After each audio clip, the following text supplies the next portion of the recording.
네, 자, 여러분, 앞 시간에 이어서 695페이지의 2번 문제를 한번 보시죠. 자, 사형이 취소소송에서의 가액배상에 관한 설명 중 가장 옳지 않은 것을 했는데, 1번 지문 보죠. 1번.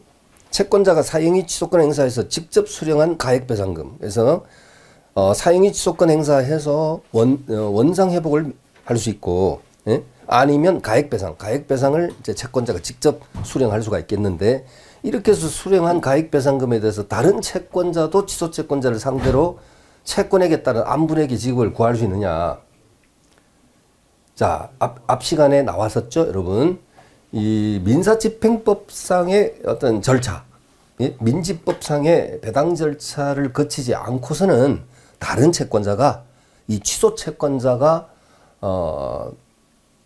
채권자 취소권의 행사의 결과로 받은 가액배상금에 대해서는 안분을 청구하지는 못합니다. 다른 채권자가 민사집행법의 절차를 거치지 않고서 배당액의 안분을 구할 수는 없다라는 것이 판례의 태도거든요. 그래서 자, 이건 1번 지문만 좀 보시고요. 나머지 여러분 한번 좀 읽어보시고 다음 페이지에 해설에 또 밑줄 좀 치고 가시죠. 해설의 마지막 그 두 줄. 채권자가 사형이 취소권 행사에서 직접 수령한 가액배상금에 대해서 다른 채권자가 취소채권자를 상대로 채권액에 따른 안분액의 지급을 구할 수 있느냐에 대해서 소극입니다. 네. 다른 채권자는 민사집행법 등의 어떤 절차, 이런 것 절차를 거치지 않고서는 취소채권자를 상대로 해서 안분액의 지급을 구할 수 없다라고 언급했죠. 자, 3번 문제 이어서 보시죠. 그 해설 밑에 3번. 채권자 대위권과 채권자 취소권에 관한 설명 중 가장 옳지 않은 것은 했습니다. 가장 옳지 않은 것은 1번. 채권자 대위권의 행사 시 채권자의 채권은 채무자의 제3채무자에 대한 권리보다 먼저 성립될 필요가 없으나. 그러니까 이게 무슨 말이죠? 채권자 대위권하고 취소권을 비교한 문제예요. 비교 문제인데 채권자 대위권 행사할 때 채권자의 채권, 무슨 채권? 피보전 채권. 이 피보전 채권은 채무자의 제3채무자에 대한 채권, 이거 뭐예요? 피대위 채권. 그러니까 피보전 채권이 피대위 채권보다 먼저 성립될 필요는 없다. 그러나 채권자 대위권이 아니라 이번에는 채권자 취소권 행사 시 채권자의 채권은 원칙적으로 사형이보다 먼저 성립돼야 한다. 그렇죠? 먼저 성립돼야 한다는 것이 원칙이죠. 그 다음에 2번. 채권자 대위권은 재판상 또는 재판 외에서 행사할 수 있으나 채권자 취소권은 반드시 소재기 방법으로만 할 수 있다. 그랬죠. 3번. 채권자 대위권 행사 시 채권자의 채권은 금전채권이 아닌 것도 가능하나, 그렇죠. 금전채권, 특정채권 이렇게 나누어져서 금전채권은 채무자의 무자력을 요하는 게 원칙이고 특정채권은 채무자 무자력을 요하지 않는다 그랬고 채권자 취소권 행사 시 채권자의 채권은 금전채권이어야 한다. 또 당연히 채무자가 뭐 한다? 무자력을 요한다. 그랬죠. 4번. 채권자 대위권 행사 시 채무자의 무자력이 반드시 필요한 것은 아니지만 방금 했죠. 요하는 경우, 요하지 않는 경우 나눠지고 채권자 취소권 행사 시 채무자의 무자력이 반드시 필요하다. 맞습니다. 5번. 채권자 대위권과 달리 채권자 취소권의 경우 취소 채권자는 자신이 회복해온 재산에 대해서 우선권을 갖게 된다 했는데 채권자 취소권 행사하더라도 뭐 우선 변제권을 취득하는 것은 아닙니다. 우선 변제권을 취득하는 것은 아니고 결국 채권자 취소권 행사 결과 그 원상 회복된 재산에 대해서는 결국 그 채무자에 대한 총채권자, 모든 채권자를 위해서 이익을 위해서 그 효력이 있습니다. 꼭 어떻게 보면 그 속담에 재주는 곰이 부리고 뭐 돈은 떼놈이 번다는 뭐 이런 속담이 있잖아, 그죠? 그러듯이 채권자, 취소채권자가 이렇게 고생한 결과의 어떤 대가에 대해서는 원칙적으로 취소채권자가 우선 변제력을 취득하는 게 아니기 때문에 그 채무자에 대한 관계에서는 다른 총채권자의 이익을 위해서 효력이 있는 거거든요. 그래서 지금 우선권을 갖게 된다는 게 틀리고 정답입니다. 자, 해설 조금 밑줄을 좀 치고 가시겠습니다. 자, 5항에 대한 해설입니다. 오른쪽 페이지, 자, 위에서 조금 내려오면 동그라미 5번 X 이렇게 돼 있고, 옆에, 대위권 행사의 모든 효과는, 채권자 대위권 행사의 모든 효과는 채무자에 귀속되어 모든 채권자의 공동 담보가 된다. 라는 것도 밑줄 쳐 두시고요. 또, 그 다음에, 거기서 한 석 줄 내려가면요. 407조, 406조 하고 나오죠. 즉 406조 채권자 취소권 규정에는 취소와 원상회복은 모든 채권자의 이익을 위하여 그 효력이 있다. 밑줄 치고 마지막 줄, 즉 채권자가 회복된 재산으로부터 우선 변제 받을 권리는 없다. 밑줄 해주시기 바랍니다. 자, 다음 페이지 698의 6번. 자, 채권자 취소권 마지막 문제로 삼겠습니다. 옳지 않은 것은 1번 상속재산 분할 협의도 사용이 취소의 대상이 된다. 네, 그 다음에 2번 채권자 취소의 소는 이건 뭐 세 번째 반복이니까 그죠? 출소 기간 취소 원인 안 날로부터 1년, 법률행위 안 날로부터 5년 내 제기한다. 3번 채권자가 사용이 취소권 행사에 직접 수령한 가액배상금에 대하여 다른 채권자는 취소 채권자를 상대로 채권액에 따른 안분액의 지급을 구할 수 있다? 없다 그랬죠. 반복되죠. 채권자가 사용이 취소권 행사에서 직접 수령한 가액배상금에 대해서 다른 채권자는 민사집행법 등의 절차를 거치지 않고서는 그 가액배상금에 대해서 안분을 청구할 지급을 구할 수는 없다.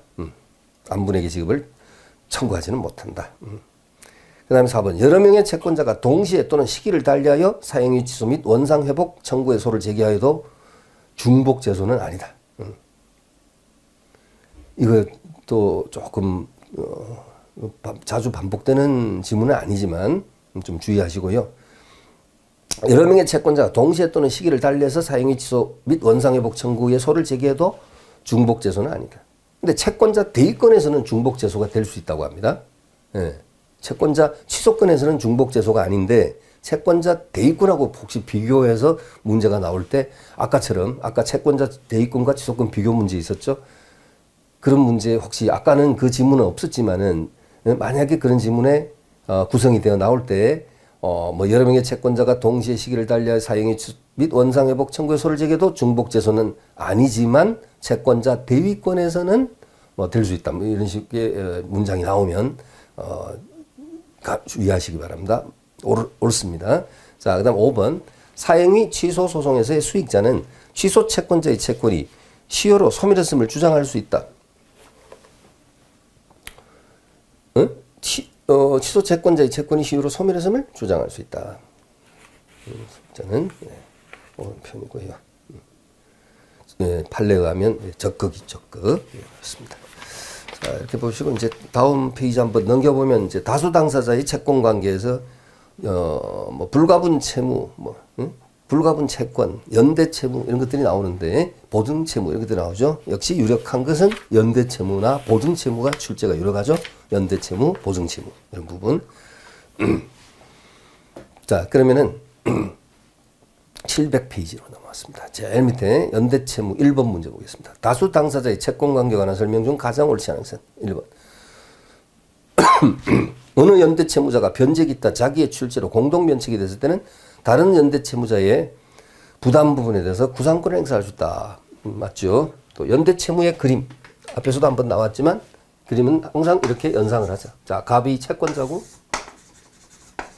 뭐 연대 채무자 많이 제시할 필요 없습니다. 그냥 A, B, C 세 사람만 하면 되죠. A, B, C. 자, 이자들이 이제 뭡니까? 연대 채무자. 부담 부분을 뭐 300 정도씩 할까요? 300 정도씩 빌리고 연대로 할 특약을 딱 붙였습니다. 연대 채무에 특약을 붙였다. 예, 차용. 금전대차, 소유대차 계약서에다가 그 연대 채무로 약정을 했습니다. 그러면 어떻게 됩니까? 자, 갑과 A 또는 갑과 B 또는 갑과 C의 관계에서는 얼마의 채무가 발생합니다. 900. A가 변제한다면 변제 기타 출제로 했는데요. 이 절대적 효력이 일체형이 있고 부담 부분형이 있는데 여러분 일체형 이게 일체형 절대적 효력이 있는 사유 절대적 효력 사유가 있고요. 부담 부분형이 있어요. 부담 부분형. 자, 어떤 이제 여러분 그림을 좀 이해를 좀 해주셔야 되겠습니다. 부담 부분형 절대적 효력이 있는 사유. 절대적 효력. 이제 여기에 해당 안 되면 이제 상대적 효력으로 보시면 되거든요. 그런데 절대적 효력 있는 사유인데 일체형이 있고 부담 부분형이 있다. 이게 도대체 무슨 소리일까요? 예를 들면 일체형은요. 변제, 대물변제. 이건 가급적 암기해 주셔야 돼요. 변제, 대물변제, 공탁, 상계, 경계, 그 다음에 이행의 청구, 채권자 지체. 이런 사유는요, 일체형입니다. 일체형. 이거 어떻게 암기하냐, 이런 거를. 부담스럽게 어떻게 암기하냐 할 수도 있겠습니다만은, 뭐 방법이 없죠. 암기해 두셔야 돼요. 그래도, 그래야지 지문, 그렇지 않아도 지문이 가뜩이나 긴데, 이런 기본적인 사항이 암기 안 돼 있으면 또, 더 스트레스 받겠죠. 그렇습니다. 변대, 앞글자 따서 뭐 해야 되겠네요. 뭐 말은 안 됩니다. 변대공, 상경이체. 상경이체, 뭐 이럴까요? 상경이체. 변대공, 상경이체. 자, 이게 이제 일체형입니다. 이거는 뭐냐면 A가 만약에 갑한테 갚을 때는 갑과 A를 1대1로 놓고 봤을 때는 얼마 갚아야 돼요? 300 갚으면 끝납니까? 아니죠. 그럼 그건 연대가 아니지. 그건 분할 채무지. 연대 채무가 아니고. 연대는 나머지 B의 C의 부담 부분까지 A가 다 책임져야 돼요. 그죠? 아니, 물론 그런 점에서도 B도 마찬가지고, 갑과 B 1대1 대등관계로 놓고 보면 900 갚아야 돼. 갑과 C 900 갚아야 돼. A 900 갚아야 돼. 그래서 A가 만약에 900을 변제를 했다. 그렇다면 다른 연대 채무자에 대해서 그 효력이 모두 미친다 이 소리가 뭔가 모두 변제된 것으로 본다. 자기가 변제하면서 다 효력이 미치니까 변제된 것으로 보고 부담 부분에 따라서 뭐가 발생합니까? 구상권이 발생한다. 그래서 뭐 여러분 당연히 A는 B에게 300 구상하고, 그죠? 300 구상하고, C에게 또 300 구상하고, 이렇게 되겠죠. 자기가 900 갚으면. 그런데 만약에 여기에서 C가 무자력자가 되어버려요. 무자력. C한테 구상하려고 했더니 얘가 무자력자가 되어버려요. 무자력자가. 그러면 C가 부담해야 될 부담해야 될 부분 있잖아요. 이 부담액은 A와 B의 부담 부분 비율로 나눕니다. 그럼 A가 900 갚고 B에게 300 구상하고 C한테 300 구상하려고 했더니 C가 무자력자가 되어버렸어요. 그러면 C의 부담 부분은 A와 B의 부담 부분 비율로 나누니까 A와 B의 부담 부분 비율은 1대1이네요. 300, 1대1이죠. 그러면 결국 A는 얼마 자기가 안고 150 안고 B에게 얼마 추가하고 150 추가하고 이제 C의 부담 부분을 A의 1대1 비율로 나누었으니까 그죠? 그럼 결론적으로 A는 누구한테만 B한테만 얼마를 구상할 수 있다? 450을 구상할 수 있다. 이런 결과가 나오네요. 네? 그래서 여러분 지금 변대공 상경 이체 중에 변제를 가지고 설명했습니다만은 자 다른 거 다 접목하면 돼요. 대물 변제. 자 A가 900 상당의 자동차로 대물 변제를 했다. 돈 빌릴 때는 금전 채무였는데 자동차로 대물 변제했다. 네? 공탁했다. 변제 공탁. 상계 쳤다. A가 자기가 가지고 있는 반대 채권이 900 있어요. 그것 갖고 상계했다. 상계 쳤다. 근데 이 상계 좀 조심해야 돼요. 상계가 부담 부분형 절대적이에요. 여기도 상계가 들어가요. 여기 상계하고 여기 상계하고 차이가 뭐냐? 이게 이제 이렇게 헷갈립니다. 여러분 조심해야 됩니다. 좀 이따 설명하고요. 이 상계는 일체형은 연대 채무자 자신이 갖고 있는 반대 채권, 상계자가 직접 갖고 있는 반대 채권으로 상계 친 거고요. 경계가 여러분 뭡니까? 채권 소멸 사유 중에 경계 있잖아요. 변제, 대물변제, 공탁, 상계, 경계, 면제, 혼동. 이 7개. 네? 채권 소멸 사유 중에 경계 있죠. 구채권 채무를 소멸시키고 신채권 채무를 성립시키는 당사자 사이의 계약이죠. 당사자 사이 계약이죠. 일종의 경계. 자, 뭐 사례로 나오기는 어려울 것이고요. 이행의 청구, 채권자 지체 이런 효과가 모두 일체형 절대적이에요. 근데 요건 사례로 잘 안 나옵니다. 밑에 것들은 경계, 이행의 청구, 채권자 지체 사례로 안 나오죠. 사례로 제일 잘 나오는 건 뭐냐? 제일 잘 나오는 건 뭘까요? 변제, 대물변제, 뭐 공탁, 상계 이런 것이 사례로 나오죠. 그러면 부담 부분형은 어떤 게 있느냐? 자, 상면, 혼멸. 요 4개가 있어요. 부담 부분이. 상면, 혼멸입니다. 상면. 서로 상면하면 뭐 혼멸, 아니 좀 유치하지만 뭐 혼멸한다. 혼멸이 뭐 말 만들죠, 뭐 우리. 응? 말이 안 되면 말 만들어 버리지. 뭐 혼멸은 뭐 서로 얼굴만 대하면 이제 뭐 정신을 잃는다 그럴까요? 혼멸, 기절한다 그럴까? 자, 좀 유치하네요. 자, 상계, 면제. 이거 조심하세요. 변제가 아니고 면제입니다. 면제. 혼동입니다. 혼동. 멸이 뭘까요? 소멸시효입니다. 소멸시효. 이 네 개는 부담부분형입니다. 부담부분형이요. 이 소리가 뭐냐? 자, 그러면 보세요. 여기 상계는 뭐냐면 이 반대 채권을 가지고 있는 연대 채무자 A가 900의 반대 채권인데 얘가 적극적으로 상계를 치면 일체형인데 얘가 반대 채권을 갖고 있으면서도 상계를 안 쳐. 그럼 어떻게 하냐? 다른 연대 채무자가 이 A의 반대 채권을 가지고 상계를 할 수가 있어요. 다른 연대 채무자가. 그럴 때는 이건 부담부분형이 되는 거예요. 네? 다른 연대 채무자에게도 효과가 미치지만 부담부분형. 그래서 반대 채권을 가진 연대 채무자가 직접 상계하면 일체형이고 직접 상계를 치지 않아서 다른 연대 채무자가 대신 치면 부담부분형으로 기억하시면 되고요. 그 다음에 면제 있잖아, 면제. 이 면제 좀 조심해야 돼요. 상계보다 오히려 면제. 이 면제는 여러분 어떤 상황이냐면, 자, 저 그림을 이쪽으로 좀 끌고 오겠습니다. 좀 작게 그릴게요. A, B, C 이렇게 끌고 오겠습니다. 자, 그럼 일단 이 면제는 갑이 말이죠. A에 대해서, A의 부담부 채무에 대해서 면제를 해줬어, 면제를 해줬어요. 변제가 아니고, 면제는 누가 하는 거예요? 채권자가 채무자에게 하는 단독행위 아닌가요? 채권자의 단독행위잖아요. 그죠? 그래서 면제를 해줬다. 그럼 이건 어떻게 되냐면 B, C도 다 면제된 것으로 본다? 맞을까 틀릴까? 그럼 A한테 300인데 A한테 면제를 해줬어. 그럼 어떻게 돼? B, C도 다 면제 준 거로 되는 겁니까? 아닙니다. 그런데 어떤 부분에 하나여 효력이 다른 연대 채무자에 미치냐면 부담 부분형. 이 소리가 뭐냐면 원래 갑하고 B 따로 띄고 갑하고 C 면제가 안 됐다면 각각 띄워놓고 보면 900이었죠. 900이 얼마로 줄어드느냐? A가 면제받은 부담부분 비율만큼 줄어들어요. 얼마로? 600으로. C 900에서 얼마로? 600 이렇게 되는 거예요. 이렇게 줄어드는 거예요. 이게 부담부분형 절대적 효력이야. 그럼 결국 어떻게 되느냐? 이런 경우에 만약에 C가 갑한테 갚는다. 얼마 갚아야 돼? 얼마 갚아야 됩니까? 900입니까? 아니죠. 900이 아니고 다른 자에게도 면제 효력이 비록 부담부분형이지만 효력이 미쳤으니까 C가 갚을 때 얼마 갚아야 돼? 600만 갚으면 돼. 600으로 줄었잖아. 그죠? 그리고서는 B한테 얼마 구상? 300 구상. 300을 구상하면 되는 거죠. A는요? A는 구상 못하죠. A는 면제 받았으니까 300을. 자, 이렇게 되는 거예요. 이게 바로 부담부분형이라는 거예요. 그런데 또 보시다 보면요.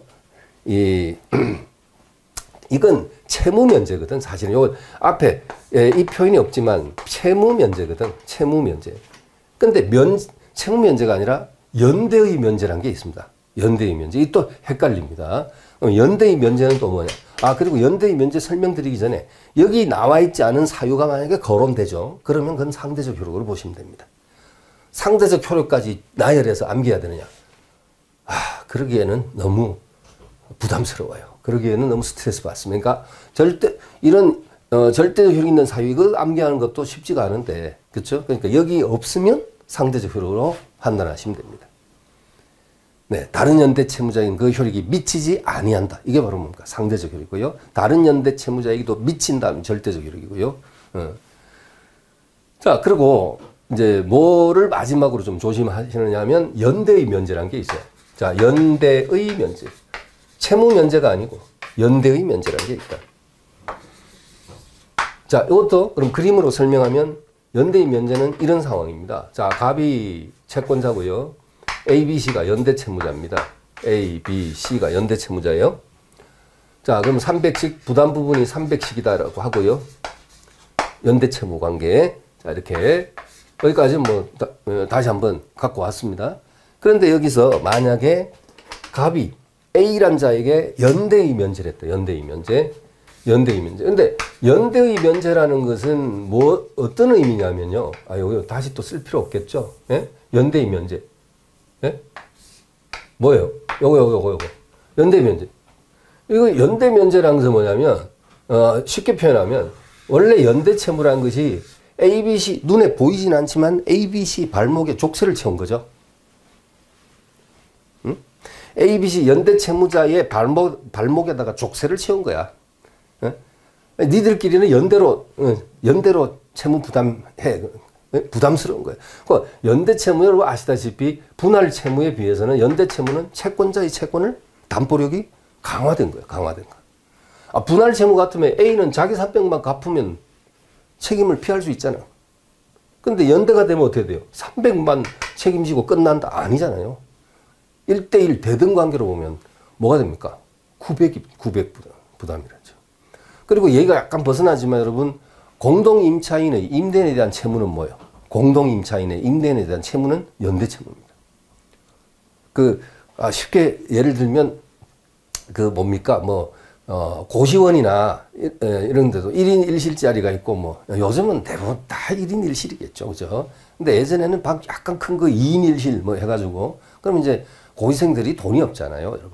네? 여러분도 다 공부해 보셔가지고, 어떤 그런 경험들 있으신 분들 많으시겠지만은, 고시 공부할 때 돈 없잖아요. 책도 사봐야지, 학원도 다녀야 되지, 그렇죠. 밥도 먹어야 되고, 네? 그렇습니다. 그러다 보니까, 1인 1실은 못 들어가고 2인 1실짜리 들어가는 경우도 있잖아. 그죠? 그런 경우에는, 요즘은 다 1인 1실이겠지만, 옛날에는 그런 방이 있었단 말이죠. 하숙집 같은 경우에도, 대학교 앞에 하숙집도. 그러면, 2인 1실 하면, 예를 들어 고시원비가 50만 원이다. 갑을이 둘이 2인 1실 방 들어갔다. 갑은 고시원 주인 사장님한테 25만 원 주고 자기 이제 이번 달 저는 끝났습니다. 책임 이제 면합니다. 25 아니잖아요. 주인하고 갑하고의 관계, 주인 병하고 갑, 병하고 을의 관계는 1대1로 뛰면 연대채무니까 50. 50만 원 내고 같이 쓰는 요 친구한테 구상권 25만 원 행사해야 되는데 이 소리가 되는 거죠. 그죠? 연대채무. 그래서 여러분, 자, 이게 쉽게 한번 이렇게 예를 들어봤는데, 연대 면제란 게 이제 설명을 드리면 이겁니다. 이렇게 눈에 보이진 않지만 이 연대채무자의 발목에 걸고 있는 이 족쇄를 갑이 A한테만 끊어준 거예요, 이거. 끊어준 거예요. 그러니까 이거는 오해하시면 안 되는 게 뭐냐면 연대 면제는 채무 자체가 소멸하지는 않습니다. 300이 소멸한 게 아니라 족쇄만 A만 풀어준 거예요. 너만 따로 풀어줄게. 이게 연대 면제입니다. 그럼 만약에 자 보세요. C가 갑한테 갚습니다. 얼마 갚아야 돼요? 900 갚아야 돼요. 900 갚아야 돼요. 이 연대 면제는 무슨 절대 효력이 있나요? 그런 효력이 전혀 없어. 그래서 900 갚아야 돼요. 그리고 B하고 A에게 구상권을 행사해야 되는데, 자, 보세요. 구상권도 못하는 게 아니라 할 수 있어요. 할 수 있는데, 문제는 뭐가 되냐면, C는 B에게 300, C는 A에게 300. 이렇게 해서, 각 300씩 구상할 수 있겠죠. 그러면, 일반적인 연대, 채무하고 아무 다를 게 없지 않습니까? 다를 게 없는데, 어디에서 구별의 실익이 발생이 되느냐면, 자, 보세요. 만약에 B한테 300을 구상하려고 하다 보니까 이 B가 무자력자가 돼버린 거야. 얘가 무자력자가 된 거예요. 예를 들면 이렇게 되면 이 B의 부담 부분 300을 A와 C의 부담 부분 비율로 나누어서 해야 될 거 아니에요. 그죠? 그런데 문제가 생깁니다. 그러면 C는 자기가 150 안고, 자기가 150 안고 누구한테 150을 추가해야 되는데 B는 무자력자 됐으니까 A에게 플러스 150이 돼야 되는데 이 A한테 이 150을 부담시킬 수가 없게 되는 거예요. 왜냐하면 연대의 면제를 받았거든. 발목의 족쇄를 풀어줬거든. 그래서 A한테는 추가적으로 150 구상이 안 돼. 여기서 구별실익이 있는 거야. 그러면 이렇게 150을 구상하지 못하게 된 원인은 누구 때문에 발생된 거야? 누구 때문에? 채권자 때문에 발생이 된 거야. 채권자가 왜 A만 이뻐해갖고 말입니다. A만 이뻐해가지고 편해가지고 얘만 왜 발목에 족쇄를 풀어줬냐 이지. 그러니까 무자력자가 된 그 자의 분한 부분을 1대1 비율로 나누어서 추가적으로 구상을 해야 되는데 그 추가적으로 구상할 수 없게 된 원인은 누구 때문이다? 채권자 때문이다. 그렇다면 채권자에게 구상이 들어가는 아주 특이한 관계가 특이한 상황이 전개가 된단 말이에요. 이해되시죠? 그러면은 요것이 이제 수정해 보겠습니다. C가 갑한테 900을 갚았어요. 그럼 C가 B에게 300, C가 A에게 300 이렇게 돼야 되는데 만약에 B가 무자력자가 돼버렸다. 그렇다면 이제 C는 150 안고 이 150, 자, 네? A한테 300하고 그 다음에 C가 A한테 추가할 150은 누구 때문에? 갑 때문에 못하게 됐으니까 채권자 갑한테 150을 구상하는 이런 특이한 상황이 되는 것이다 이 말이죠. 이해되시죠? 요건 이제 뭡니까? 무자력자 됐을 때 이제 요건 지워야 되겠죠. 그죠? 무슨 뜻인지 이해되시죠? 이렇게 되어지게 되는 겁니다. 그래서 지금 복잡하지만 일체형 절대적 효력이 있는 사유, 변대공, 상경, 이체, 그 다음 부담 부분형 절대적 효력이 있는 사유, 상면 혼멸, 그 다음에 단순한 이 채무 면제하고 연대의 면제는 구분을 해 주셔야 되겠다 이렇게 봤습니다. 자, 그리고 이제 1번. 자, 1번 보시죠. 다수 당사자의 채권 관계에 관한 설명 중 가장 옳지 않은 것은 있습니다. 1번. 어느 연대 채무자가 변제 기타 자기의 출제로 공동 면책이 됐을 때 여기 있는 변제. 다른 연대 채무자의 부담 부분에 대해서 구상권 행사할 수 있다. 맞죠? 하고 2번. 민법은 채권자의 이중의 채권 만족의 위험을 감수하면서까지도 불법행위 피해자로 하여금 현실적으로 채권 만족을 얻게 하여 피해를 실질적으로 회복할 수 있도록 배려하고 있다고 보이므로 부진적 연대 채무자 중 1인의 상계에는 절대적 효력을 인정하지 아니함이 타당하다가 아니고 절대적 효력이 상계는 절대적 효력이 있다. 상계 여기 변대공 상 나왔죠? 절대적. 예? 단지 반대 채권 간주가 직접 상계치면 일체형이고 다른 채무자가 대신하면 부담 부분형이라고 그랬고요. 그 점에 차이가 있을지언정 절대적 효력. 부진적 연대 채무도 마찬가지입니다. 예? 상계는 절대적 효력입니다. 그래서 2번 틀리고 정답인데요. 이 부진적 연대 채무는 잠시 후에 이제 구체적으로 또 문제가 나오겠지만 공동 불법행위자의 피해자에 대한 배상 책임은 부진적 연대 채무가 성립됩니다. 부진정과 그럼 이 일반적인 연대 채무 있잖아요. 요거 연대 채무. 이 연대 채무는 앞에 뭐가 어떤 단어가 숨어 있다고 생각하시면 되느냐면 진정이 숨어 있다 이렇게 보시면 돼요. 진정. 그럼 진정 연대 채무 이렇게 말은 그렇게 표현 안 하죠. 그냥 연대 채무 그러지 진정 연대 채무 이렇게 표현 안 합니다. 근데 사실은 진정이 숨어 있다고 보시면 되고 부진정 연대 채무와 이 보통의 연대 채무의 차이가 뭐예요? 뭐 시험에 나올 성격은 아니지만은 연대로 할 주관적 공동의사가 있었느냐 없었느냐. 연대로 할 주관적 공동의사가 있었느냐 없었느냐. 이건 분명히 300씩 빌려주고 난 다음에 방금 제가 뭐랬어요. 차용증에다가 쉽게 말해서 소비자차 계약서에다가 연대로 한다고 썼잖아요. 붙였잖아요. 그러니까 연대로 할 주관적 공동의사가 있었어요. ABC 스스로 발목에 우리 족쇄 차겠습니다. 한 거예요. 합의 본 겁니다, 여러분. 연대로 할 주관적 공동의사가 있었지만은 부진적 연대 채무는 연대로 할 주관적 공동의사가 없었지만은 그 결과가 발생했을 때 당연히 연대가 되는 거. 이것을 우리가 부진정이라고 이해를 하시면 될 것 같아요. 그럼 무슨 소리입니까? 예를 들어서 갑이 길을 걸어가는데 A, B, C 세 사람이 뭐 돌팔매질을 했나 봐요. 뭐 이 사례 말고 그냥 일반적인 사례를 하겠습니다. A, B, C가 뭐 집단 폭행, 뭐 광주에서 뭐 얼마 전에 사건 뭐 집단 폭행. 그런데 그 폭행에 가담한 가해자들이 뭐 최근에 그죠? 예, 그 재판에 선고가 떨어졌는데 보니까 뭐 1년부터 10년까지 다양하더만요. 그죠? 그러니까 폭행 가담 정도에 따라서 1년에서 10년까지 최장 징역 10년 선고도 있더만요. 그래서 엄벌한다 차원에서 그런 납부입니다. 자, 이 사례가 지금 얘가 말이 좀 벗어난다. 다시 돌아와서 공동 불법행위 가해자의 피해자에 대한 배상 책임은 연대책, 부진정 연대책입니다. 부진정. 이거 연대로 할 주관적 의사 있었어 없었어요? 없었어요. 뭐 갑이 뭐 A한테 맞으면서 너 나중에 잡히면 연대로 할 거야. 연대로 물을 거야. 그런 말 했다고요? 안 했죠. 해서 B가 또 때리다 보니까 갑이 또 어려운 말 하거든. 너도 잡히면 연대로 뭐 해서 뭐 어쩌고 저쩌고 그러니까 때리다 말고 야, 너 지금 무슨 소리 무슨 그렇게 어려운 말 하고 있느냐. 그 연대란 말이 무슨 말인데 그러니까 이제 갑을 가르쳐 줬어요. 그림 그려갖고, 요런 가르쳐 줬어요. 예, ABC 이해되면 갑 더 맞을 거예요, 아마. 그쵸? 자, 농담인데요. 그런, 제가 어처구니 없는 예를 표현을 했습니다만은, 그런 약속이 있었냐고 묻습니다, 지금. 그런 연대로 할 약속이 있었냐. 아예 근본적으로 그런 약속 없었습니다. 그렇지만, 결과가만 발생되면 당연히 연대가 돼. 부진정이다. 이렇게 이해를 좀 하고 가자고요. 부진정도 중요하거든요. 부진정 연대 채무도.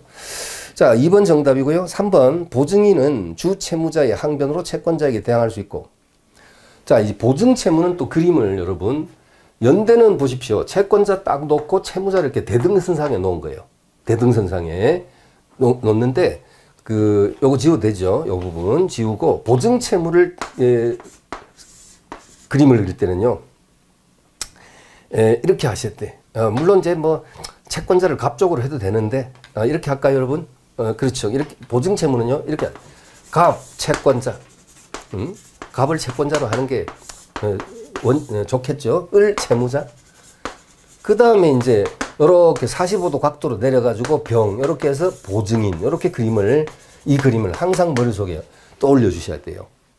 그런데 이러한 그림 아까도 오늘은 계속 그림에 대한 강조를 제가 매 시간마다 하고 있는데 이렇게 그림을 그려가지고 여러분 머릿속에 설정이 돼 있어야지만이 문제 해결에 또 알게 모르게 도움이 된다. 여기서는 뭐를 강조하냐. 이 연대 채무는 이 그림을 생각하면 뭐냐. 이건 대등 관계입니다. 주종 관계가 없어요. 주종 관계가 없어. 근데 보증 채무는 주종 관계가 있어요.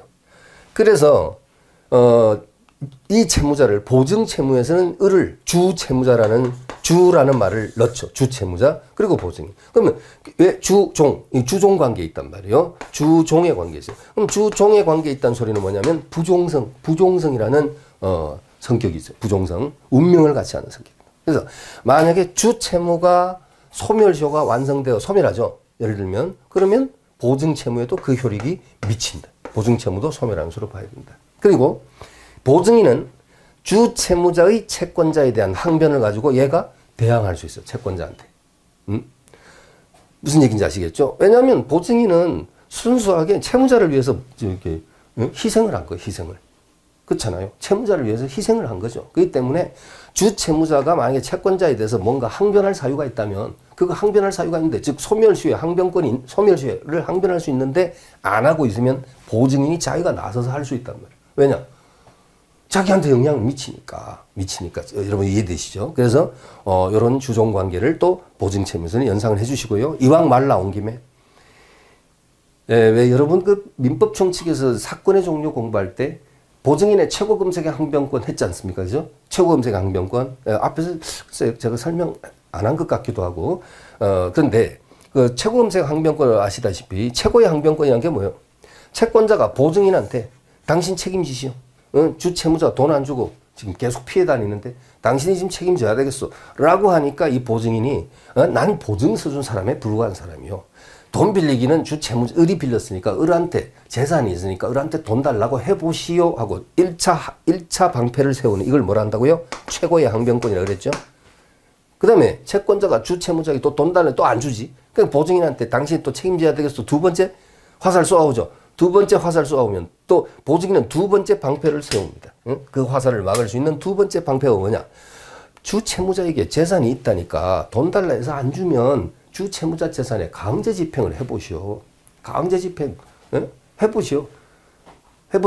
라고 두 번째 방패를 세우는 이게 바로 뭐냐면 검색의 항변권이에요. 검색.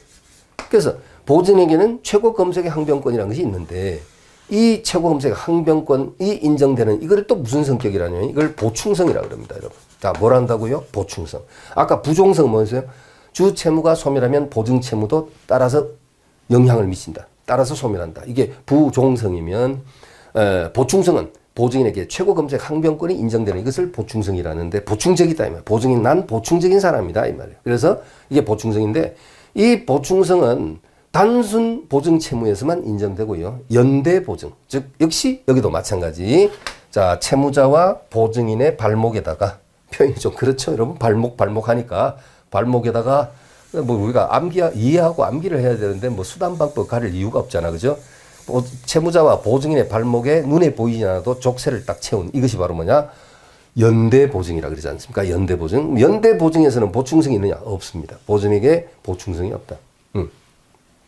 연대 보증은 보충성이 없다. 채권자 입장에서는 단순 보증 채무보다는 연대 보증이 담보력이 강하죠. 왜냐하면 저 보증인이 최고검사 항변권이 인정이 아예 안 되니까. 그죠? 그렇습니다.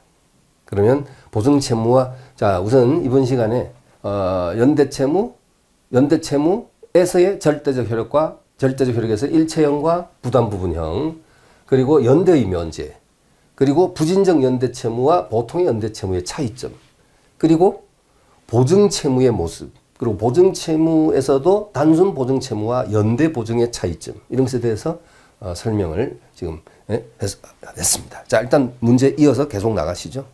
그래서 3번 지문에 보시면요. 보증인은 주 채무자의 항변으로 채권자에게 대항할 수 있고, 주 채무자의 항변 포기는 보증에게 효력이 없다. 주 채무자가 항변, 뭐 소멸시효, 뭐 완성이 이걸 포기했다. 그럼 보증인도 등달아 포기한 것을 봐야 되냐? 그건 아닙니다. 그래서 효력이 없다. 4번. 회사 이사가 채무액과 변제가 특정되어 있는 회사 채무에 대해서 특정, 확정 채무. 여러분 기억하시죠? 이게 뭐였습니까? 즉 확정되어 있는 채무에 대해서 보증계약을 체결했을 때 이제 그 회사가 그 이사가 회사에서 떠났다. 이사의 지위에서 이제 떠났다. 퇴임을 했다. 이런 경우에 계속적 보증이나 포괄금 보증의 경우와는 달리 이사직 사임이라는 사정 변경, 신의성실 원칙 중 사정 변경 원칙, 그것을 들어서 보증인인 이사가 일방적으로 보증계약을 해지할 수 없다. 자, 여러분 앞에서 우리 그 신의 측에서 했죠. 확정 채무에 대한 보증일 때, 즉 특정 채무에 대한 보증일 때는 사정 변경을 이유로 보증계약을 해지할 수 없는 것이 원칙이다. 원칙이라는 소리는 특별한 경우는 예외가 있어요. 특별한 경우는 해지할 수 있는 확정, 즉 특정 채무라도 해지할 수 있는 특별한 예외가 있었어요. 근데 그 예외를 물어볼 가능성은 희박하고 일단 원칙적으로는 해지권 행사할 수 없다 그랬고요.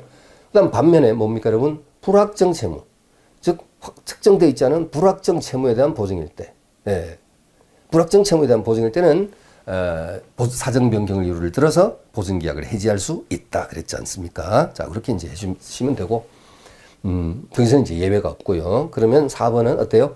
자, 채무액과 변제가 특정되어 있는 회사 채무에 대해서 보증계약을 이사가 체결했을 때 계속적 보증이나 포괄금 보증의 경우가 달리 이사직 사임이라는 사정 변경을 이유로 보증인인 이사가 일방적으로 보증계약을 해지할 수 없다. 맞고요. 네, 그래서 2번 정답이었습니다. 자, 그 다음에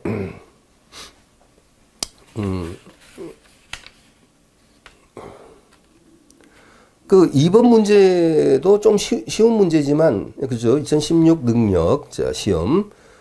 확인 한번 해볼까요? 2번 문제도. 자, 가장 옳지 않은 것은 1번. 어느 연대 채무자에 대한 이행 청구는 다른 연대 채무자에게 효력이 없다. 그러니까 이런 거 암기 안 되면 안 돼. 자, 이게 변대공, 상경, 이체. 이가 뭐예요? 이행의 청구. 보세요. 어느 연대 채무자에 대해서 채권자가 이행의 청구. 너 변제하라고 이행의 청구하면 다른 연대 채무자에게도 효력이 미친다. 절대적 효력. 그러니까 효력이 없다 하니까 X. 정답이고요. 2번. 상기할 채권이 있는 연대 채무자가, 상기할 반대 채권이 있는 이 연대 채무자가 상기하지 아니한 때는 그 채무자의 부담 부분에 한해서 다른 연대 채무자가 상기할 수 있다. 그건 어디입니까? 이쪽입니다. 요거. 부담 부분형입니다. 자. 그 다음에 3번. 어느 연대 채무자가 변제 기타 자기의 출제로 공동 면책이 됐을 때, 이거 아까 처음에 설명했던 이거, 다른 연대 채무자의 부담 부분에 대하여 구상권 행사할 수 있으나 면제나 시효의 완성같이, 자, 면제나 시효의 완성과 같이 출제에 의하지 않고 공동 면책됐을 때는 구상권이 발생되지 않는다. 4번. 부진적 연대 채무자 중 1인이 자기의 부담 부분 이상을 변제하여 공동의 면책을 얻게 했을 때는 다른 부진적 연대 채무자에게 부담 부분의 비율에 따라 구상권을 행사할 수 있습니다. 그러니까 공동 불법행위자 사이에서도 구상권 발생됩니다. 그죠? 만약에 이 피해자가 이제 1번 피해가 뭐 1,000만 원이다. A가 1,000만 원 갚았다. 그럼 B, C의 부담 부분 비율에 따라서 구상권 행사할 수 있습니다. 그죠? 원체 이 A, B, C가 질이 좋지 않은 친구들이라 구상권 행사하다가 또 지들끼리 싸울지도 모르겠지만, 그렇죠? 어쨌든 부진적 연대 채무에서도 당연히 자신의 부담 부분 비율을 넘어서 변제한 자는 다른 연대 채무자에 대해서 구상권 행사할 수 있다. 다음 페이지 3번. 연대 채무에 대한 설명 중 가장 옳지 않은 것은 1번 수인의 채무자가 채무 전부를 각자 이행할 의무가 있고, 그러니까 채무 전부란 소리는 900을 각자 이행할 의무가 있고, 채무자 1인의 이행으로 다른 연대 채무자도 채무를 면하게 되는 때는 그 채무는 연대 채무로 하고, 채권자는 어느 연대 채무자에 대해서 동시나 순차로 모든 연대 채무자에 대해서 채무의 전부나 일부의 이행을 청구할 수 있다. 참 문장 길었습니다. 2번 어느 연대 채무자에 대한 법률행위의 무효나 취소의 원인은 다른 연대 채무자의 채무에 영향을 미친다? 이런 식으로 미친다, 미치지 않다 나오면요. 미친다 하면 절대적 효력이고 미치지 아니한다 하면 상대적 효력인데, 아까 약속한 거 있죠. 뭐 생판이라는 표현이 좀, 뭐 처음 보는 그 단어를 딱 띄워놓고 뭐 다른 연대 채무자에도 미친다, 미치지 않다 나오면 이거 떠올리셔야 돼. 변대공 상경이체, 상면 혼멸. 이거 아니면 상대적 효력으로 하시면 됩니다. 그러면 보세요. 2번은 어때요? 어느 연대 채무자에 대한 법률행위 무효나 취소의 원인이 있어 없어요? 없어요. 그럼 뭐요? 상대적 효력이지. 다른 연대 채무자의 채무에 영향을 미친다가 아니라 미치지 아니한다. 이렇게. 2번 정답. 아시겠죠? 네, 여러분. 3번. 어느 연대 채무자와 채권자 간의 채무의 경계, 변대공, 경, 이거 뭐예요? 경계가 있는 때에는 채권은 모든 연대 채무자 이익을 위해서 소멸한다. 이거 모든 연대 채무자에게 그 효력이 미친다, 미치지 않다. 미친다는 소리야. 미친다. 네? 이해되시죠? 납득하시죠? 4번. 어느 연대 채무자가 채권자에 대하여 채권이 있는 경우에 그 채무자가 상계를 한 때, 이것은 반대 채권을 가진 연대 채무자가 직접 상계한 거죠. 그건 어때요? 모든 연대 채무자 이익을 위하여 소멸한다. 무슨 효력이요? 미친다. 절대적 효력이지. 됐죠? 그래서 2번 정답. 이런 식으로 이제 풀어주시는 겁니다. 그 다음 4번 보겠습니다. 다수 당사자의 채권 채무관계에 관한 설명 중 가장 옳지 않은 것은 1번 보증인은 주 채무자의 항변으로, 자 보증 채무네. 보증인은 주 채무자의 항변으로 채권자에게 대항할 수 있고, 주 채무자의 항변 포기, 주 채무자의 항변 포기는 보증인에게 효력이 없다. 주 채무자가 소멸시효 완성 이익을 포기했다. 그건 보증인한테 효력이 미치지 않는다. 지가 소멸시효 완성 이익을 포기한 건 나까지 등달아 포기한 것으로 봐야 되느냐? 그렇지 않습니다. 예. 그 다음에 2번입니다. 불가분 채권자 중에 1인과 채무자 간의 경계나 면제가 있는 경우, 이건 연대 채무가 아니에요, 여러분. 경계나 면제 있는 경우에 채무 전부의 이행을 받은 다른 채권자는 그 1인이 권리를 잃지 아니하였으면 그에게 분급할 이익을 채무자에게 상환하여야 한다.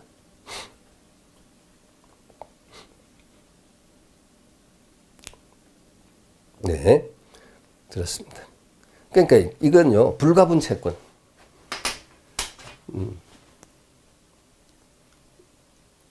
그렇죠? 예. 예를 들면 뭐 갑의 토지를 을병이 공동으로 공동 매수하고 인도청권, 그 토지의 인도청권, 이것은 불가분 채권이죠. 청구권 이거 나눌 수가 없잖아요. 그렇죠? 불가분 나눌 수가 없죠. 뭐 이런 거. 그래서 불가분 채권자 중에 1인과 채무자 간의 경계나 면제가 있는 경우에 채무 전부 이행을 받은 다른 채권자는 그 1인이 권리를 잃지 않았으면 그에게 분급할 이익을 예. 채권자에게 상환해야 한다. 채무자에게 상환해야 한다. 예. 자, 그렇습니다. 네. 3번에 보시면요. 어느 연대 채무자가 불가분 채권은 잘 언급되지 않죠. 또 사례들을 설명하면 여러분 또 나올 수가 있지만은 괜히 좀 복잡하게 여러분 헷갈리실까봐 좀 망설여집니다. 예. 그렇습니다. 예. 그 다음에 3번 한번 보시죠. 어느 연대 채무자가 채권자에 대해서 채권이 있는 경우에 그 채무자가 상계한 때는 그 채권은 모든 연대 채무자 이익을 위해서 소멸하고, 이게 이제 요거 일체형 요거고요. 그 다음에 상계할 채권이 있는 연대 채무자 상계하지 아니한 때는 그 채무자의 부담 부분에 하나여 다른 연대 채무자 상계할 수 있다. 네, 그건 요거고요. 그 다음 4번. 어느 연대 채무자에 대해서 소멸시효가 완성한 때. 소멸시효 이렇게 나오면요. 이겁니다. 여러분. 상면 혼멸의 요거죠. 이거. 소멸시효. 소멸시효가 완성됐을 때는 그 부담 부분에 한하여 다른 연대채무자도 의무를 면하고 어느 연대채무자에 대한 채권자 지체는 다른 연대채무자에게 효력이 없다. 채권자 지체 어디 있어요? 여기 있죠. 변대공 상경 이 채의 채가 이겁니다, 여러분. 채권자 지체의 채. 여기서 땄어요. 예. 아니면 뭐 여기 채 하셔도 되는데 헷갈리니까 채권자 지체. 절대적 효력이요. 효력이 없다가 아니고 있다. 절대적 효력입니다. 그럼 소멸시효는 여러분 어떻게 할까요? 이런 내용입니다. 자, 소멸시효. 자, 절대적 효력이지만 부담 부분형이죠. 자, 이거 그림을 작게 그려서 볼까요? 갑 A, B, C. 자, 이렇게 하고요. 자, 갑하고 연대채무자 A, B, C가 있는데 A에 대한 300이 소멸시효가 완성됩니다. 시효가 완성됩니다. 이겁니다. 그럼 어떻게 돼요? B, C도 다 소멸한다. 아닙니다. 일체형 아니거든. 그러니까 결국 어떻게 된다고요? 상면 혼멸이니까 부담 부분형이죠. 그러니까 B는 900에서 600으로 줄어든다. 부담 부분에 안에서. 이것도 C도 900에서 600으로 줄어든다. 그렇죠? 이 얘기입니다. 소멸시효는 효력이 있을 때 부담 부분입니다.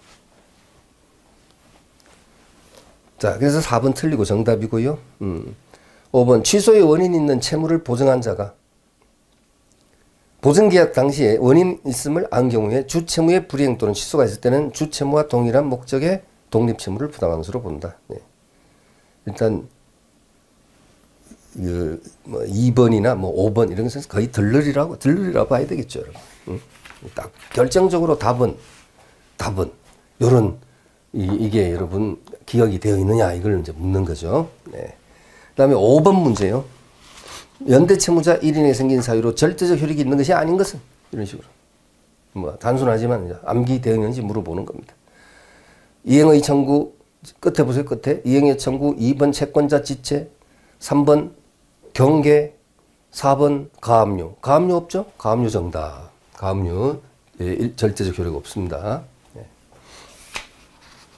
없으면 상대적 효력입니다, 여러분. 네. 자, 그런 정도 보시고 다음 페이지 7번 연대채무에 대한 설명 중 옳지 않은 것은 자, 7번 704페이지 1 어느 연대채무자에 대한 법률행위의 무효나 취소의 원인은 다른 연대채무자에 영향을 미치지 않는다. 상대적 효력. 무효 취소. 2번 어느 연대채무자와 채권자 간에 경계가 있는 때는 모든 연대채무자 이익을 위해서 소멸한다. 절대적 효력. 경계. 자, 칠판의 경계. 3번 어느 연대채무자에 대해서 소멸시효가 완성했을 때는 다른 연대채무자에게도 효력이 미치는데 앞에 무슨 수식 붙어야 돼? 부담 부분에 하나요. 자, 상면, 혼멸, 멸. 방금 소멸시효 맞죠? 예, 맞고요. 4번 연대채무자 중 어느 한 사람에 대해서 이행청구를 하여 이행청구 여기다. 예, 이행청구. 변대공, 상경, 이행청구 하여 그에 대한 소멸시효가 중단되더라도 다른 연대채무자의 소멸시효 진행에는 영향이 없다면 상대적 효력이다 소리죠. 틀리고 정답. 다른 연대채무자에게도 그 효력이 미친다. 채권자가 연대채무자 1인한테 이행청구를 해가지고 소멸시효를 중단시키죠. 이행의 청구는 소멸시효 중단 사유 아닙니까? 예? 청구, 중단 사유. 다른 연대채무자에게도 중단의 효과가 미친다. 절대적 효력. 그래서 4번 정답. 5번 어느 연대채무자에 대한 채권자 지체 또 나왔어요. 채권자 지체는 다른 연대채무자에게도 효력이 있다. 절대적 효력. 맞죠? 4번 정답.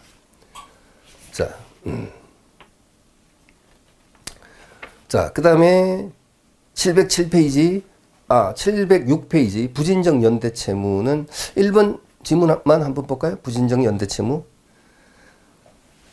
연대 또는 부진정 연대채무에 대한 설명 중 가장 옳지 않은 것인데 1번 지문 한번 보죠. 민법 426조 제2항은 어느 연대채무자가 변제 기타 자기의 출제로 공동 면책되었음을 다른 연대채무자에게 통지하지 아니한 경우에 일단 이렇게 연대채무자 중 1인이 자기가 변제하잖아요. 그죠? 변제해가지고 다 면책시켰잖아. 다른 연대채무. 그럼 다른 연대채무자에게 통지를 해줘야 돼.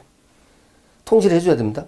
근데 공동 면책되었음을 다른 연대채무자에게 통지를 하지 아니한 경우에 다른 연대채무자가 선의로 채권자에게 변제기타 유상의 면책행위를 한다. 이 소리가 뭘까요? 거기 선의 동그라미 쳐보시면 이건 뭐냐면 A가 만약에 900을 갚았으면 B, C에게 통지를 해줘야 돼요. 내가 갚았으니까 니들은 또 갑한테 갚을 생각하지 말고 나한테 내 구상권에 따라서 나한테 갚을 생각을 해라. 이렇게 통지를 해야 되거든. 근데 통지를 안 했어. 안 하고 있던 중에 예를 들면 C가 선의로 변제했다는 소리가 뭐냐면 A가 면책 행위를 했다는 사실을 모르고 C가 변제를 했다.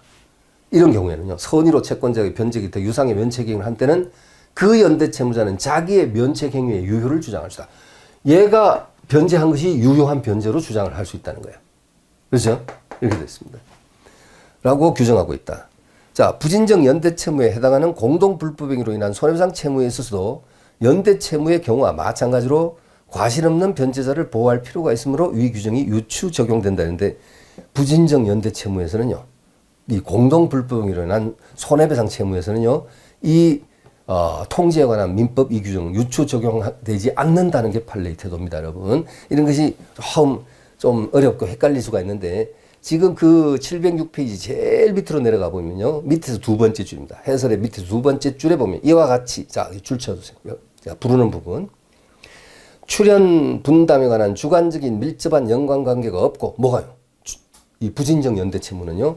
출연 분담에 관한 주관적인 밀접한 연관관계 없고 단지 채권 만족이라는 목적만을 공통하고 있는 부진정 연대 채무에 있어서는 계속 줄치세요. 변제에 관하여 채무자 상호 간의 통지 의무 관계를 인정할 수 없고 거기다 밑줄 통지 의무 인정할 수 없고 그리고 석줄 내려갑니다. 석줄 내려가서 끝에 부진정 연대 채무에 해당하는 공동 불법행위로 인한 손해배상 채무에 있어서도 채무자 상호 간의 구상 요건으로서의 통지에 관한 민법 규정을 유추 적용할 수 없다. 밑줄 쳐주세요. 네, 그렇습니다. 그래서 어떤 규정 말입니까? 연대 채무자 중 1인, 자, 마지막으로 연대 채무자 중 1인이 자기의 변제 기타 출제로 인해서 다른 연대 채무자의 를 공동 면책하게 했을 때는 다른 연대 채무자에게 통지해 줘야 한다. 만약에 통지를 하지 않고 있던 중 다른 연대 채무자 중 1인이 선의로 변제를 했을 때는 선의는 뭡니까? 통지받지 못한 상태에서 자기가 또 모르고 갚았단 말이죠. 이런 경우에는 그 자의 그 변제, 기타 면책 행위의 유효성을 주장할 수 있다. 라는 이 조문은 부진정 연대 채무에 해당하는 공동 불법행위에 따른 손해배상 채무에서는 적용되지 않는다. 됐습니까, 여러분? 자, 그래서 보시고요. 자, 잠깐 쉬었다가 다음 시간에 2번 문제 보겠습니다.